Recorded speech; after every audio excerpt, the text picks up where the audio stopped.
Estamos de vuelta y estamos ahora con nuestro invitado, el diputado Gonzalo Winter. Gracias por estar con nosotros una vez más. Y quiero partir preguntando por cómo califica el estado de la relación entre el gobierno y la ciudadanía hoy día. Yo creo que el gobierno tiene una relación relativamente estable con la ciudadanía, que muchas veces hay gente que sobreinterpreta las encuestas, estableciendo que la desaprobación del gobierno es aprobación de los adversarios del gobierno, o de las ideas que son contrarias a las del gobierno, cosa que yo creo que está demostrado que no es así. Y hoy día yo creo que hay una ciudadanía que exige más del gobierno, que considera que hay un montón de materias, muchísimas, en las cuales su desempeño han sido insuficientes. Sin embargo, también creo que hay una ciudadanía que en su mayoría percibe que el gobierno es un gobierno sensible a las demandas ciudadanas y que a los dolores ciudadanos, y que está yendo hacia el camino correcto. ¿Cuáles son esas cosas en específico que tú dices a la ciudadanía les molesta? Yo creo que, por ejemplo, en materia de seguridad hay una distinción que tenemos que hacer que es bastante relevante respecto a que yo creo que vivimos una crisis de seguridad que es muy grave, que es muy dolorosa. Lo que vimos ayer en el centro de Santiago es dramático. O sea, realmente quiero aprovechar de mandarle mis condolencias a la familia del joven que está viendo esto. Sin embargo, al mismo tiempo, yo creo que hay una ciudadanía que percibe que el gobierno está avanzando en dejar a un Estado que estaba en completa insuficiencia para enfrentar la situación de criminalidad con la que se encontró, que hoy día lo está dejando mucho más armado, y eso es tangible, no es discursivo, no es narrativo, y eso es una crítica que nosotros siempre hemos tenido a nuestros adversarios, que para hacer discursos sobre seguridad son realmente espectaculares, yo se los reconozco, pero que ha hecho el gobierno no discursos altisonantes, sino que más bien ha puesto los chalecos antibalas, los cascos, ha puesto los automóviles blindados, etcétera. Han aprobado esas leyes que no aprobaban antes. Esa era una de las críticas que le hacía. Con modificaciones. Sí, pero una de las críticas que hacía nuestro invitado anterior era que justamente en el tema de seguridad habían cambiado de postura, afortunadamente dice él, y que habían aprobado legislación que antes se negaban a aprobar. Yo creo que muchas han sido con modificaciones, que muchas veces en el periodo anterior se ponían, digamos, con el tejo pasado, por decirlo así, y que hemos encontrado una manera racional de avanzar en acuerdo, ¿cierto? Y que son proyectos en general que han salido por amplísima mayoría. Ahora bien, usted me lleva a un tema que es muy delicado, que aprovecho de hacer la reflexión. Muchas veces los parlamentarios exageran el elemento legislativo de la crisis de seguridad para poder protagonizar las soluciones. Entonces nosotros tenemos 60, 50 y tantas, 56, si no me equivoco, leyes de seguridad aprobadas en el Congreso este periodo. Y eso también yo creo que la ciudadanía me podría exigir, ¿sabe qué? Me aprobó 56 leyes, pero yo no me siento más seguro. Y tendrían toda la razón de interpelarme de esa forma, porque muchas de ellas no son el corazón o la bala de plata. Y si es que se exagera el elemento legislativo en la solución de seguridad, quiere decir entonces que la responsabilidad principal es del gobierno, y eso nos lleva a si hay autocrítica respecto de las cifras de inseguridad de este gobierno, más allá de que hayan puesto recursos. Sí, es una buena pregunta para hacer la distinción entre Estado y gobierno. No digo que el gobierno no tenga, que toda la responsabilidad sea del Estado o que toda la responsabilidad sea del gobierno, pero creo que sí hay que distinguirla, y que son dos palabras que para efectos de esta conversación son útiles, ¿no? Yo creo que nos enfrentamos a un avance de la forma en que funciona el crimen organizado, en un avance de su armamento, en un avance de su inteligencia, en una transnacionalización del crimen organizado, y un Estado que no avanzó prácticamente nada en muchos años en la manera de enfrentarlo. Y creo que este gobierno sí ha tenido... ojo, no estoy diciendo que hoy día la ciudadanía se sienta más segura en ningún caso. Sería indolente y casi cruel de mi parte plantear eso. Lo que sí creo es que el gobierno, al poner una política de crimen organizado, al hacer una política de fronteras seguras, al duplicar la cantidad de automóviles blindados de Carabineros, al plantear en el presupuesto, ¿cierto?, un alza interanual de ya a estas alturas 15% el presupuesto en seguridad. ¿Y por qué no mejores resultados? Porque eso demora tiempo. Si la situación que encuentra el gobierno en materia de seguridad es una situación en donde había un Estado que definitivamente estaba muy atrás del crimen. Claro, sobre todo, diputado, porque hubo un estallido donde todas las fuerzas policiales tenían que irse a Plaza Italia o tenían que ir a donde estaban las marchas. Mientras eso ocurría, en las poblaciones campeaba, por supuesto, el crimen organizado y es un dato y está demostrado, digamos, que hubo una explosión de eso. A propósito de eso, la ministra Vallejo... Yo no comparto esas premisas, pero ¿no? vamos a la pregunta... No tengo problema con ir a la pregunta Feliz directa. de que me refute. No, o sea, yo encantado de hablar del estallido, pero creo que lo profundo que es el problema de inseguridad a nivel continental excede la circunstancia específica de nuestro estallido social. Y la diferencia entre lo que es el crimen organizado y los carteles de narcotráfico, trata de personas, etcétera, a nivel continental versus la delgadez con que nuestro Estado tenía sus instituciones para poder perseguir el delito es un problema tan grande que excede a la particularidad del estallido social. Que hay un antes y un después del 18 de octubre del 2019. Si eso no hay duda, es cuestión de mirar los números, cómo esto explota inmediatamente después de la pandemia. Pero en fin, vayamos al 18 de octubre. Agregó un elemento nuevo que había omitido, omitido interesadamente, que es la pandemia. No, la pandemia no me tiene sin cuidado. Vamos al 18 de octubre. Me parece un dato tremendamente relevante. ¿Qué cosa? La pandemia. No, pero las bandas de crimen organizado no entraron durante la pandemia. No, pero es un dato relevante. Solo. Sí, claro. Déjeme ir a la ministra Vallejo. Hoy día ella dijo que su sector ha hecho aprendizaje sobre las conductas que tuvieron el 18 de octubre y que también han hecho una autocrítica. ¿Cuál es su aprendizaje y su autocrítica del 18 de octubre en adelante? Si ustedes me permiten, a propósito de los 5 años, de hacer una reflexión sobre el 18 de octubre, yo creo que hay 4 elementos que nos llevaron allí que me gustaría mencionar. Antes de eso, decir que yo creo que es un error, y creo que Cristian Valdivieso y otros quienes han presentado la encuesta esta semana han sido claros con esto, y rescato también a Bernardo Larraín Mate en el Mercurio, que es un error ver al estallido, juzgarlo como se juzga una política pública, porque no lo es, sino que más bien yo al estallido social lo entiendo como una consecuencia. ¿Ya? ¿Y consecuencia de qué? Y déjenme poner algunos elementos sobre la mesa. Pero no se me vaya con la autocrítica y el aprendizaje. Voy a hacer la autocrítica, pero voy a intentar hacer una reflexión previa. ¿Ya? En primer lugar, una centenaria percepción de injusticia, desigualdad y abuso que todos saben, que todos conocemos y que está archiestudiado en Chile, que tiene que ver con el World Inequality Center, establece que el 1% de Chile concentra cerca del 50% de la riqueza y que el 50% menos rico de Chile concentra el menos 0,6% porque está endeudado con el 1%. Centenaria, ¿ya? Es decir, hay un problema con el mérito, ¿no? 120 años de desigualdad extrema, dijo la Universidad de París, respecto de Chile. En segundo lugar, algo que salió en Faro UDD, publicado estas semanas, que me parece tremendamente relevante, que es que la generación nacida entre el 64 y el 82 tuvo un crecimiento anual de sus ingresos de un 4,7%. La generación que le sigue, nacido entre el 82 y el 89, baja a un 2,7% anual, y la generación que le sigue, es decir, del 89 al 95, es la primera que tiene un decrecimiento de sus ingresos, que por lo tanto hay una generación de indignación. Si tú ves la indignación de estar, no solo que no se te está cumpliendo la promesa de la igualdad y el desarrollo, sino que te estás alejando, más la sensación de que vive en un país injusto, tú dirás, bueno, tengo rabia. ¿Cómo se canaliza esa rabia? A través de las instituciones. Y ahí tenemos el tercer elemento, una deslegitimidad de las instituciones que nos toca en 2019, súper importante, que hay que mencionar y recordarle a la ciudadanía. El Congreso, ¿dónde estaba? Saliendo de Corpesca, ASIPES, SQM, Penta, es decir, la ciudadanía miraba a los ojos que sus representantes legislaban contra la ciudadanía y a favor de sus financistas. ¿Dónde estaba la policía? Saliendo de Huracán, de Catrillanca y del, no llamado por mí, sino llamado en general, Paco Gate. ¿Dónde estaba la iglesia? Saliendo de los casos de abusos, etcétera, que todos conocemos. Entonces, no hubo la posibilidad de canalizar institucionalmente ese dolor. Y eso es tremendamente relevante. Y luego un gobierno que plantea cosas como vamos a ayudar al que se levante más temprano, o el ministro Varela que dice, ¿por qué no arreglan ustedes los techos? Transmitiéndole a la ciudadanía esa idea tan cruel y tan antigua que hay en Chile, que es la idea de que los pobres son pobres porque son flojos. Pero ¿cuál es su autocrítica? Mi autocrítica ¿Y cuál es su aprendizaje?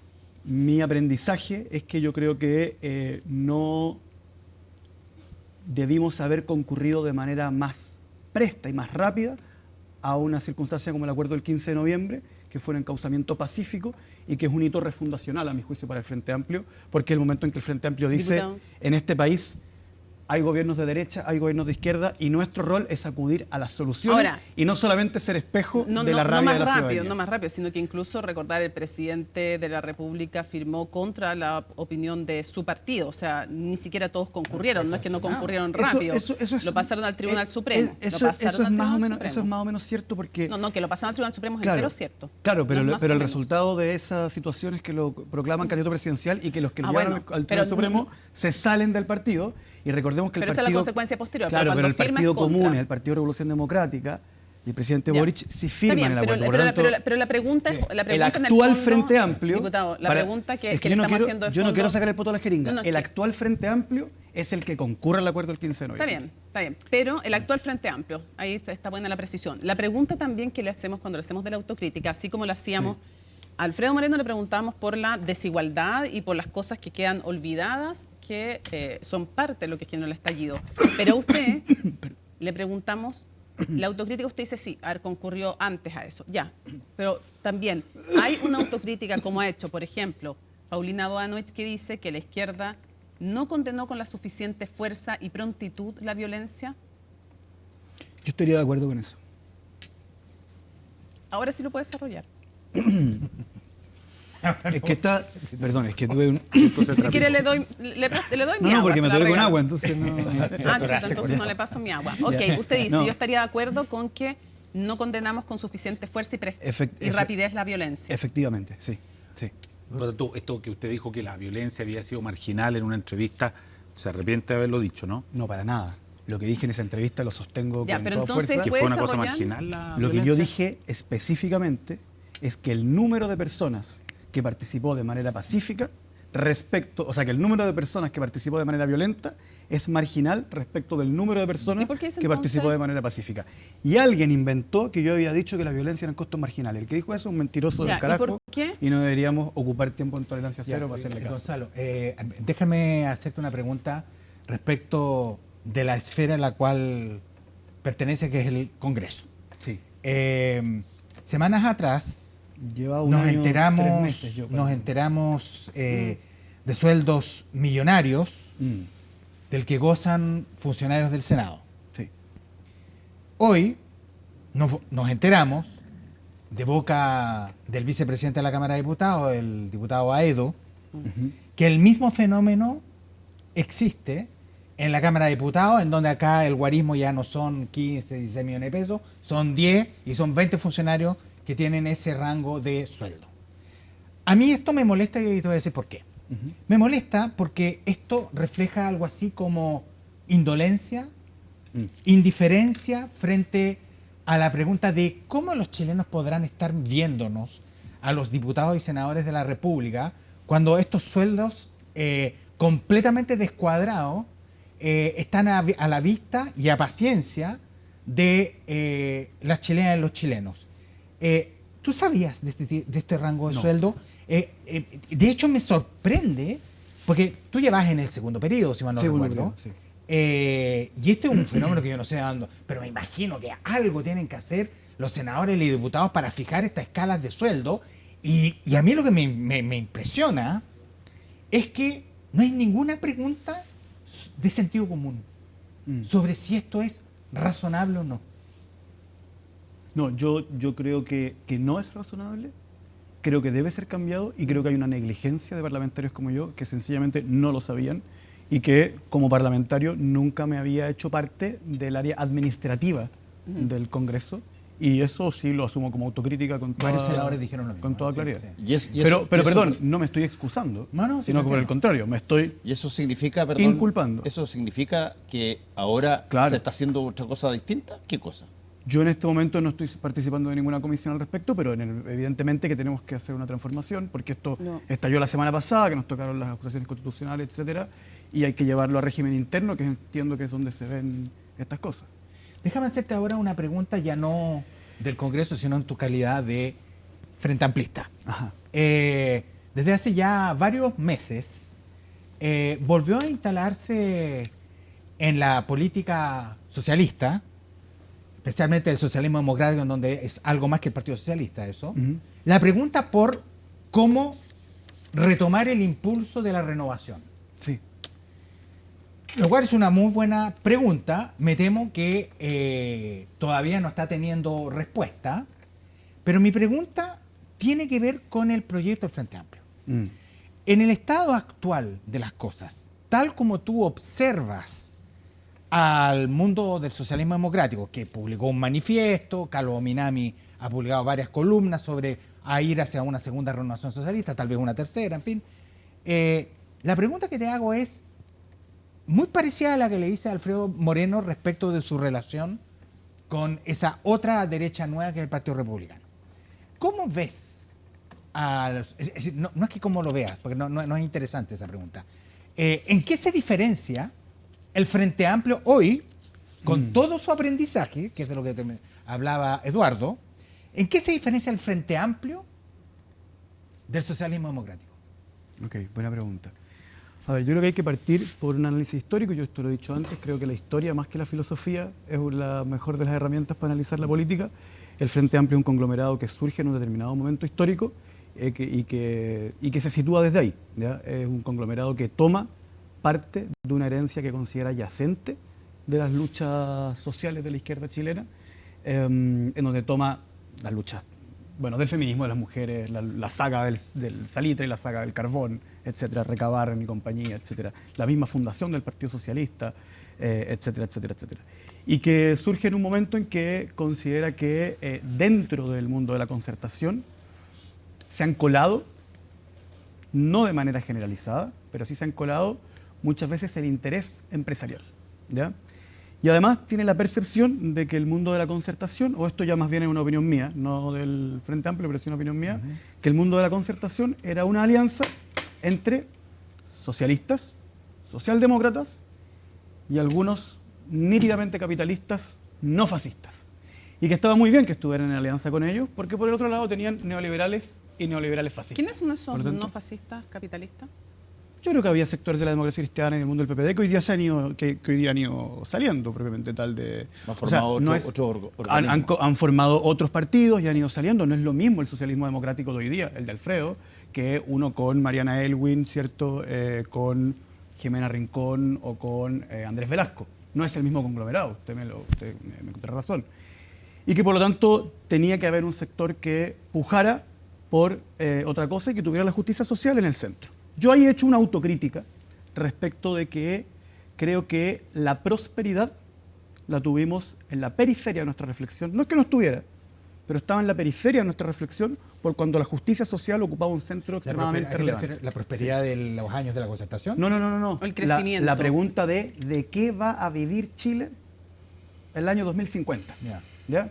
Esa pregunta estaba relativamente en la periferia porque la pregunta por la justicia y la injusticia ocupaba un rol muy importante. Eso incluye cuando usted piensa en la prosperidad. La justicia ambiental, la justicia social. ¿Ya? Cuando usted piensa, cuando está hablando de la prosperidad que está en la periferia, me imagino que también incluye el crecimiento, que también está en la periferia del programa. Totalmente. Y esa es una autocrítica que yo hago y me pongo el poncho y me lo pongo como desafío. Pero para ir donde el socialismo democrático. Creo también que el surgimiento del Frente Amplio, con relativo éxito, digamos, porque logra surgir, instalarse, ¿ya? También tuvo una modificación en el campo del socialismo democrático. Y eso es normal. En política, todo nuevo actor modifica a los demás. Y que por lo tanto lo que hoy día entendemos por socialismo democrático es muy distinto a lo que fuera la exconcertación. Y por eso creo que el Frente Amplio es más el aliado natural del PS que lo que fuera, qué sé yo, Andrés Velasco y Mariana Elwin. ¿Gonzalo? ¿Ya? Hoy día yo creo que el mundo que se llamó autocomplaciente, por decirlo así, le faltó una renovación respecto al tema económico y que al Frente Amplio también le falta una discusión desde una perspectiva socialista.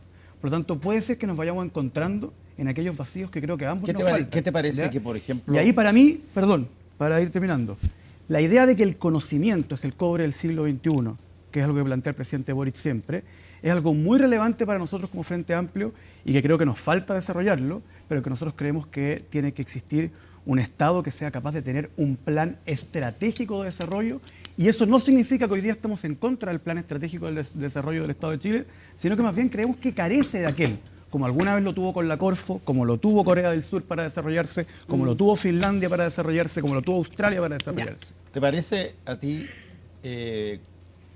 una buena carta Vlado Mirosevic como representante de todo lo que estás diciendo? Me parece que Vlado Mirosevic es una de las personas en Chile con las cuales me gustaría discutir de esto, ¿ya? Creo que es un diputado muy destacado, es una persona con la que yo disfruto mucho debatiendo estas cosas, pero representa a otro partido. De hecho, él es parte del socialismo democrático, sí. Yo no, y creo que él tiene que llevar, y que tenemos muchas coincidencias y muchas diferencias. ¿Y ¿Cómo? ¿Y Claudio Rego? Me parece que también representa otra visión, pero con la cual tenemos más coincidencias que diferencias. Por eso, en 12 días más, voy a votar por Claudio Rego para gobernador. ¿El Frente Amplio va a tener sí o sí candidato o candidata presidencial? Yo no se lo puedo asegurar porque el Frente Amplio no ha dado esa discusión. Se lo pregunto de otra manera, desde su perspectiva, ¿el Frente Amplio debiera tener candidato o candidata presidencial? A mi modo de entender las cosas, sí. Creo que el Frente Amplio es un partido que tiene 23 diputados, que vamos a ver cómo le va ahora, que tiene un presidente de la República, y que tiene además una inserción en los diversos barrios de nuestro país, que está escuchando las esperanzas, los dolores, las rabias, las frustraciones de nuestro país, que lo estamos tratando de condensar, en un proyecto de país próspero y justo, y que ese proyecto de país, yo quiero que alguien se lo presente al país. Usted como que habla, como que lo hemos escuchado hablar todo este rato, y como que habla un poco como candidato. Yo quisiera preguntarle, sentado ahí, en su momento, le preguntamos al entonces diputado Gabriel Boric si creía que estaba en condiciones y estaba capacitado para ser presidente de la República. Y nos dijo que no. Después terminó siendo presidente de la República, lo sabemos. Quiero preguntarle, ¿usted cree...? Con excelente resultado. Eso lo puede decir usted. No corresponde que lo diga yo. Y que lo diga la gente también, los ciudadanos y ciudadanas. Por supuesto, para eso es la democracia. Exacto. Yo quiero preguntarle la misma pregunta para usted. No si está disponible o no, porque esa es como la clásica. Yo quiero preguntarle, ¿usted cree que usted está capacitado para ser presidente de la República? Una conversación muy compleja, una reflexión que no he hecho. No estoy en este momento de mi vida teniendo esa conversación. Pero la capacidad, digo, yo no la disponibilidad. Sí, yo sé, pero es que es una pregunta que no se responde así como así. O sea, yo tendría que reflexionar en torno a cuáles son esas capacidades para luego ver si las tengo, y la verdad es que no le podría improvisar por la cabeza y no le podría improvisar una respuesta. ¿Y una pregunta? No me siento en ese, por decirlo, ¿quiere que sea sincero? Sí. No me siento en ese momento de la vida, no estoy teniendo esa conversación con mi familia, no estoy teniendo esa conversación conmigo mismo, y en mi partido no se está discutiendo. El entonces diputado Boric dijo de una, no tengo las capacidades. Usted dice que lo tendría que pensar. O sea, está un pasito más arriba que... Claro, así que quién sabe. Digamos, pero diputado, ¿se adelantó Vlado Mirosevic en lanzar su candidatura? A ver, obviamente que a nosotros nos sorprendió. Yo efectivamente estuve todo el fin de semana en las ferias apoyando candidatos. ¿Se enteró por la prensa? Por supuesto que sí. Le escribí un WhatsApp para felicitarlo. No voy a decir lo que me respondió. Para felicitarlo. Para felicitarlo, claro. No, porque entiendo que asumió un desafío. También hay una perspectiva humana en esto, ¿ya? Y no viene al caso de la pregunta, pero yo sé que cuando alguien se tira presidente, me imagino lo que debe significar eso para los hijos, para la mamá, qué sé yo. Pero sí, yo estuve todo el fin de semana haciendo campaña para nuestros candidatos a las elecciones municipales del Frente Amplio y de otros conglomerados a los cuales también apoyamos. Y obviamente que fue sorpresivo porque estábamos teniendo la discusión sobre quién va a ser el gobernador, quién va a ser el alcalde, quién va a ser el concejal, quién va a ser el core. Y él nos sorprende con otra conversación. Y como que pero me parece total, un poco la cosa, ¿no? Pero me parece total y absolutamente legítimo que el Partido Liberal lance a quien quiera, cuando quiera. Esta mañana se le hizo esa pregunta. En CNN Chile Radio. En CNN Chile Radio. Se le hizo esta pregunta. Y él dijo que la derecha, la justificación para esto, dijo, la derecha lleva ya harto tiempo trabajando en su presencia presidencial y por lo tanto había que salir a enfrentar esa situación que parecía un vacío. Bien por mí. ¿Usted cree que los demás partidos del Frente Amplio, después de lo que ha hecho... No quedan más partidos del Frente Amplio. No, pero... del oficialismo. Sí, del oficialismo. Después de lo que acaba de plantear Vlado Mirosevic, ¿va a sacar nuevos candidatos? Yo he estado con mucha gente del Frente Amplio en las últimas 48 horas. Nadie está molesto con Vlado Mirosevic. Ya, le puedo hacer algunas definiciones, diputado, algunas definiciones como de pregunta corta. No es mi especialidad. Inténtelo. Estamos viendo, tiene que desarrollar capacidades. A propósito de la autocrítica. Sí, digo. ¿De quién se siente más cercano ideológicamente? ¿De Carolina? No tanto, un poquito. ¿Carolina Toá o Vlado Mirosevic? No, muy difícil, porque los veo muy cerca ambos. ¿Quién sería mejor presidente? No lo sé. Ya, ok. Y una pregunta. Vlado Mirosevic dijo que pensaba que en un eventual gobierno, usted ya dice, usted parece que ve que se proyecta la alianza del socialismo democrático en el Frente Amplio, o al menos le gustaría que se proyectara. A mí me gustaría que se proyectara. Pero, para mí es importante y yo voy a trabajar porque en las próximas décadas todos los progresismos de Chile estemos lo más unidos posible. Para mí eso es importante. Una pregunta. Incluida la democracia cristiana, por cierto. Eso quería preguntar. Vlado Mirosevic sostuvo que en un eventual nuevo gobierno o intento incluso del nuevo gobierno debiera incorporarse a la democracia cristiana. Quiero saber si usted concuerda y además si no la incorporaría ahora ya a este gobierno. Antes de que asumiera el presidente Boric, yo sentado ahí, bueno, la gente no ve, pero ahí es donde ocurre última mirada. Yo le dije a Fernando Paulsen una frase que causó mucho revuelo en mi conglomerado, el resto de la sociedad no. Pero yo le dije, mire, en el Congreso los votos se cuentan. No se miden, no se pesan, sino que se cuentan. Y cuando el presidente Boric llega con un programa para poder realizarse, necesita aliados porque Apruebo Dignidad, que fue el conglomerado que representó el presidente Boric, sacó cerca de un 25% de la Cámara de Diputados y menos aún del Senado. Por lo tanto, debe haber alianzas para poder implementar cualquier cosa. ¿Usted ¿le gustaría que se incorporara ahora la DC al gobierno? Yo no tendría ningún problema, para mí sería positivo. Y por tanto lo ve en un futuro gobierno. Y además, sí, encantado. Y se lo planteo en términos muy concretos. O sea, si la ciudadanía ve a los republicanos que están en el giro de la polarización, ¿ya? Y nada más, en una campaña permanente por allí donde hay dos chilenos que piensan distintos, trabajar porque se odian, negando el cambio climático, negando la dictadura, negando las violaciones a los derechos humanos, negando cualquier activo de industrialización. Usted ve a Alberto Undurraga y uno dice, bueno, evidentemente Alberto Undurraga está más cerca mío que del Partido Republicano. Y por lo tanto, ahora que van a salir, van a salir varios ministras, digamos, la ministra Vallejo se tiene que ir de prenatal, y probablemente van a haber ministras y ministros que se van a ir a ser candidatos. ¿Es el momento para que entren ministros demócratas cristianos? ¿Usted cree que sería una buena opción fines de noviembre? Lo que pasa es que yo, insisto, yo encantado, pero es una descortesía de mi parte andar presionando a la democracia cristiana. Esos son discusiones que ellos tienen que tener en su... Gonzalo, una última pregunta que es cortita, pero es relevante. Cuando las coaliciones son muy grandes, en número de fuerzas, digo, evidentemente que hay mucha heterogeneidad involucrada. Cuando eso ocurre, la política empieza a funcionar sobre la base de ejes. La Concertación funcionó durante 20 años en base, exactamente, el eje Democracia Cristiana, Partido Socialista. De cara al futuro, no ahora, de cara al futuro, ¿usted ve algún tipo de eje de lo que hoy es el oficialismo? No, yo creo que... Porque tú dijiste recién que el Frente Amplio debiese tener una relación algo así como privilegiada con el Partido Socialista, una cosa así. No me acuerdo cómo lo mencionaste. Estoy seguro que no dije eso. Ya. Dijo que era más natural, que era más cercana. Dije que el Frente Amplio era un aliado más natural del Partido Socialista que lo que fuera los sectores más neoliberales de la exconcertación. Ya. Pero nada que ver con... No, está bien. Está bien. Pero lleva la pregunta de lo natural a la pregunta por los ejes. Y además te incluyo algo que no me preguntaron, pero que creo que... Pero me lo autopregunto. Pero si no. Sí, en mi coalición está el Partido Comunista seguro. ¿Sí? Para aclarar. No, pues sí, estamos hablando de una coalición grande. Claro, lo que pasa es que sé que para la democracia cristiana eso es un problema, pero para mí es importante. Sí, pero todo el mundo no puede formar parte de un eje. La Concertación tenía 17 partidos en el inicio, pero siempre hubo un eje. Entonces, ese eje es... con el PS, con el PC, con los liberales, la democracia cristiana. Hoy día es con el Partido Comunista. Es una hipótesis suya. Pero hoy día es con el Partido Comunista. Y yo no se lo voy a interrumpir.